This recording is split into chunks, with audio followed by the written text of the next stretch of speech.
Thanks. Hi Andy, how are things? Hi, good, thanks. To start with, I might ask about Bundy Aki. We kind of heard he picked up a knock last Saturday. Yes, was it injury related, and if so, how close was he to making it this week? Yeah, it is injury related. He's a bang on his shoulder that he was brave enough to go through the last 20 minutes of the game. That's what he does for his team. You know, he'll fight when he has to. But unfortunately,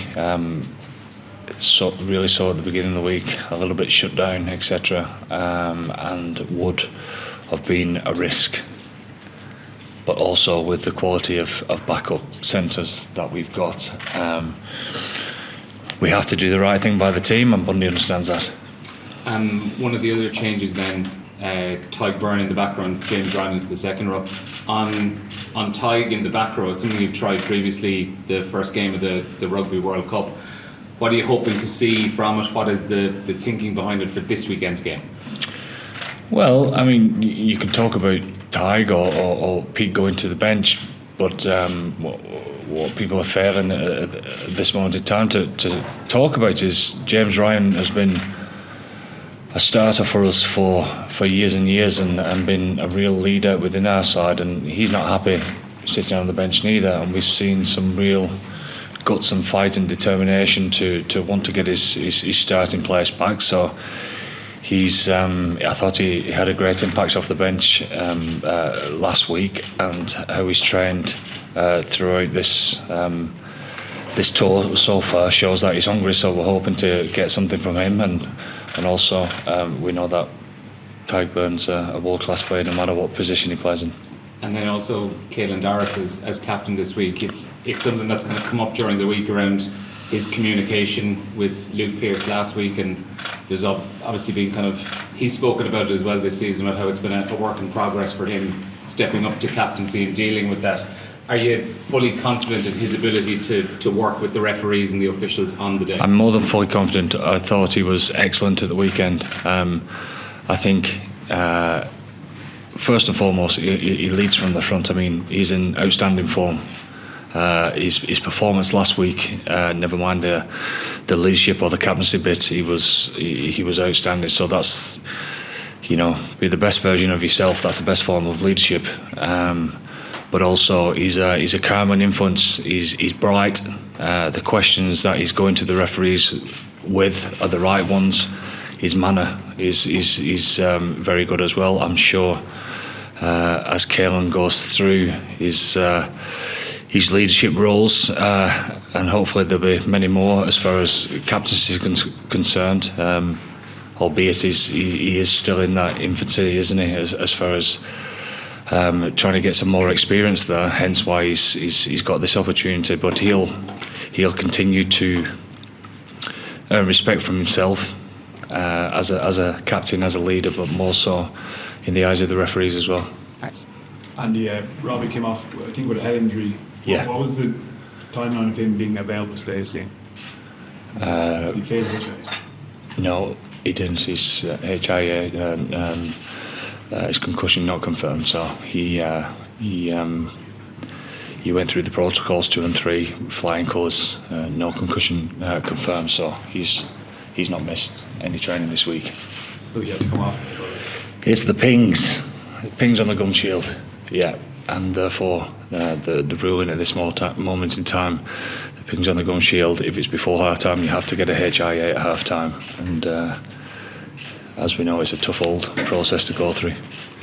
If you had a conversation with Peter, what was that like? Obviously you're captain again for this campaign.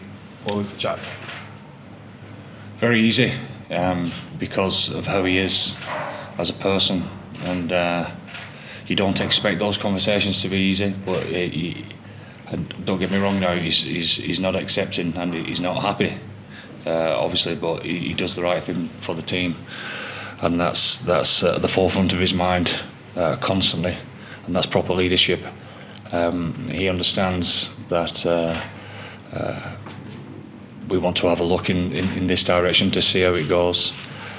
He's the captain of this tour, and I suppose it shows the mark of the man you lead after a little bit of disappointment of how you carry on being yourself or not. And Pete's on the bench for a reason. He makes people feel good. It's right when he's there, his presence and leading, and that has been so evident over the last couple of days. So he couldn't have done a better job in that regard. Yep. Andy, the Boks used quite a clever substitution strategy. We've seen that before. Yeah.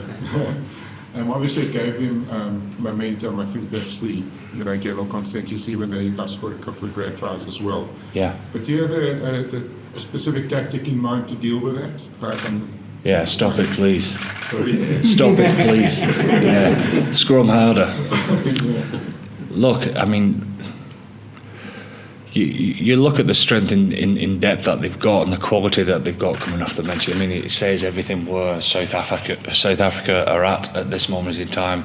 I've heard you guys and many experts as well talk about whether this is the best South African group that they've ever had. Well, I certainly go along with that type of feel myself. Hence why we're privileged to be able to come over here and test ourselves.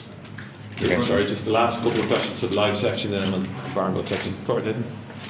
On the other hand, it's also a game of extremely slow margins. Yes. I mean, centimeters. So how would you get on the right side of those margins? What do you think it needs to, which areas do you think you need to step up in?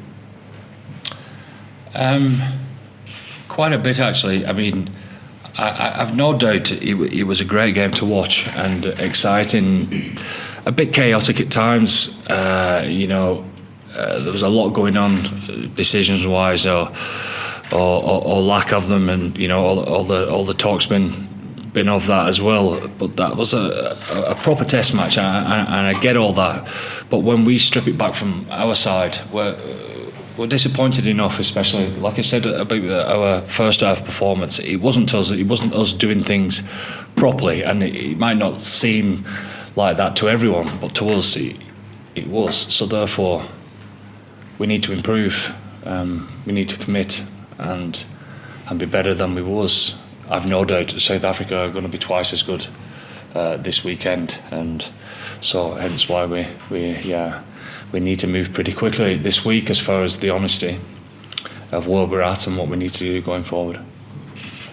Okay, last question from live section. Yeah. Sorry, and on that game, if we go back to the World Cup game, I think a lot of people thought it was a great game in terms of how accurate it was, how technical it was, how well both sides played. How much of a level down do you think last week was in those aspects? Not in sort of... Yeah, I think it was down. Yeah, certainly from our point of view. Right. I think South Africa played outstandingly well in that game as well. Is that a bounce of a ball or a refereeing decision or whatever it may be? It just goes to show that's what we keep producing at this moment in time. But I suppose for both teams, if we don't get to be at our best, then one side is definitely capable of running away with these type of games as well. Thanks. Just last question for this section. Do you feel that you guys have a chance of salvaging this series? I mean, you went to All Blacks in 2022 and then won a series, but you, of course, now just one game there. But do you feel that you've got a chance that you can salvage it and get maybe one? Do you think we've got a chance? You tell me. Yeah, no, you tell me. It's nice to turn it around sometimes. I want to know what you think. Yeah, like I'm saying, because you think we've no chance, don't you? Like you can see the intention from South Africa that they really want to give you guys a very good game and then win the series. It's big for South Africa. I get that. It's a 2-game series. Is it a series? 2-game series? I don't know. They're normally 3. But it's our last chance to have a crack at what is the best side in the world at this moment in time, and we relish that opportunity. I think when you put on a green shirt, you've always got a chance.